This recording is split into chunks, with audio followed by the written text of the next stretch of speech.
then got the parable of the sower. And of course, when you look at the first soil, clearly, there's no salvation there, right? It's completely dead, right? For whatever reason, right? The second and third soil, there's a debate there, Arminian and Calvinism, because, of course, you're now looking at, received with joy, and yet, when persecution comes, or, the wealth of the world or whatever, they fall away and they bear no fruit. Okay, so this is a very interesting thing.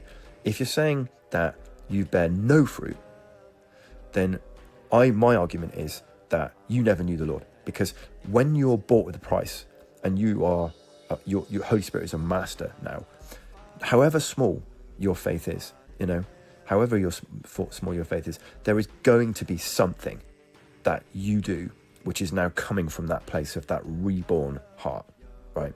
No matter how damaged your soul is as the outworking of that heart, it is not possible, in my opinion, right, to genuinely be able to be completely and utterly governed by the sinful nature your entire life once you've been born again. It just doesn't make sense, right?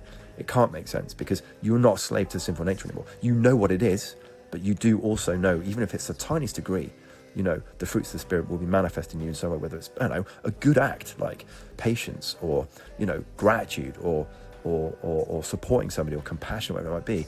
These are going to come from, something is going to come from the new value system, the new heart that you've been given, even if the majority of it is, coming from the sinful nature, or you're losing the flesh-spirit battle big time, right?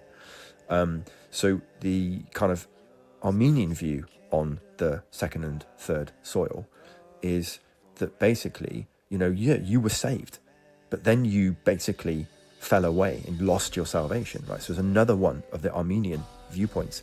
But from a Calvinist perspective, again, it's saying the second and third soil, you weren't saved in the first place. Because what it's saying is, again, if you think about these people, they received the energy of the Holy Spirit. I mean, they've even had friends that have gone to church with me, right?